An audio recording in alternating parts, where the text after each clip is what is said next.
Good morning students.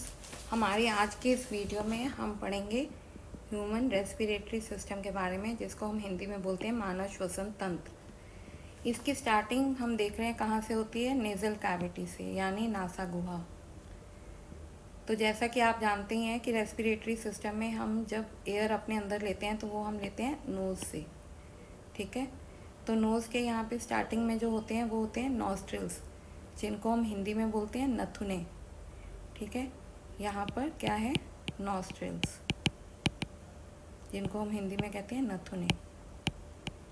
तो यहाँ से एयर जो है वो अंदर एंटर करती है।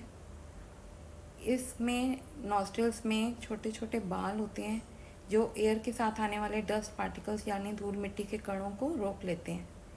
यहाँ से ये एयर जो है निकलती है, इधर जाती है ट्रैकिया में। तो ये जो पाइप से आप देख रहे हैं इसको हम विंड पाइप कहते हैं, हिंदी में श्वास नली कहते हैं, और ट्रैकिया भी कहते हैं। ट्रैकिया में एक तो होता है म्यूकस, जिसको हिंदी में हम कहते हैं श्लेष्मा,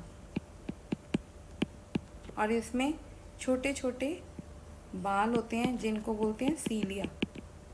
हिंदी में भी इनको सीलिया ही बोलते हैं।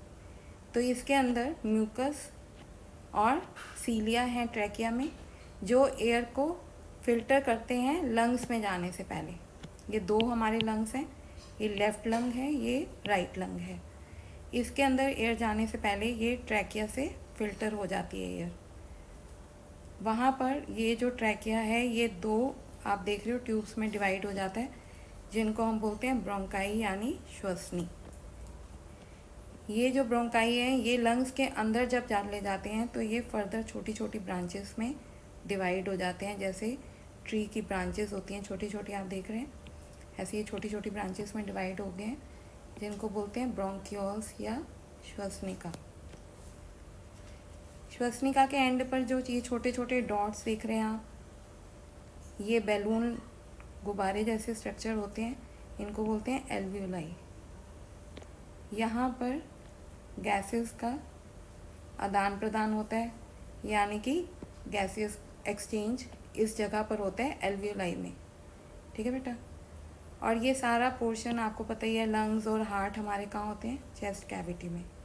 इसको हम क्या बोलते हैं, ये वाले सारे पोर्शन को चेस्ट कैविटी बोलते हैं, या इसको हम थोरैसिक कैविटी भी बोलते हैं, और हिंदी में हम इसको बोलते हैं वक्ष गुहा। तो ये लंग्स हमारे जो हैं ये इस पूरी थोरैसिक कैविटी में हैं। और ये जो आप नीचे लाइन देख रहे हैं ये गुंबद की शेप में, डोम की शेप में है। ये मसल है हमारी जो बड़ी लचीली सी होती है, फ्लेक्सिबल सी होती है, इसको बोलते हैं डायफ्राम। तो जो ये रिब्स के अंदर हमारा ये चेस्ट कैविटी जो है रिब्स से बंद है आगे से बॉक्स की तरह, तो ये रिब्स के साथ जो मसल्स अटैच होती हैं वो मसल्स जब कॉन्ट्रैक्ट करती हैं तो ये जो डायफ्राम है ये फ्लैट हो जाता है, यानी समतल हो जाता है। ठीक है बेटा, और जब ये समतल हो जाता है तो जो ये थोरैसिक कैविटी है ये बढ़ जाती है। अगर देखो ये इतना बड़ा हो जाएगा तो आप इस चीज़ को हटा दो अगर, तो ये आप देखोगे कि ये चेस्ट कैविटी बड़ी हो गई है। ठीक है, जब चेस्ट कैविटी बड़ी हो जाती है, इंक्रीज़ हो जाती है, उसका वॉल्यूम इंक्रीज़ हो जाता है, उसका आयतन बढ़ जाता है, तो उसमें एयर प्रेशर जो है वो कम हो जाता है। अब आपको पता है जो एयर है वो हाई प्रेशर से लो प्रेशर की तरफ चलती है। तो जैसे एयर का प्रेशर अंदर कम है और बाहर सराउंडिंग्स में ज़्यादा है, तो एयर जो है वो लंग्स में अंदर एंटर कर जाती है। इसी तरह से जब रिब्स के साथ अटैच मसल्स जो होती हैं वो रिलैक्स करती हैं तो ये जो डायफ्राम होता है ये डोम शेप, ऐसे गुंबद शेप बन जाता है। ठीक है, और फिर ये जो चेस्ट कैविटी होती है हमारी ये छोटी हो जाती है, इसका वॉल्यूम, इसका आयतन कम हो जाता है, और जो एयर प्रेशर होता है इसमें वो बढ़ जाता है। अब अंदर एयर प्रेशर बढ़ गया है तो क्या होगा, एयर को बाहर निकाल दिया जाएगा, तो वो जो लंग्स हैं वो एयर को बाहर एक्सपेल कर देते हैं।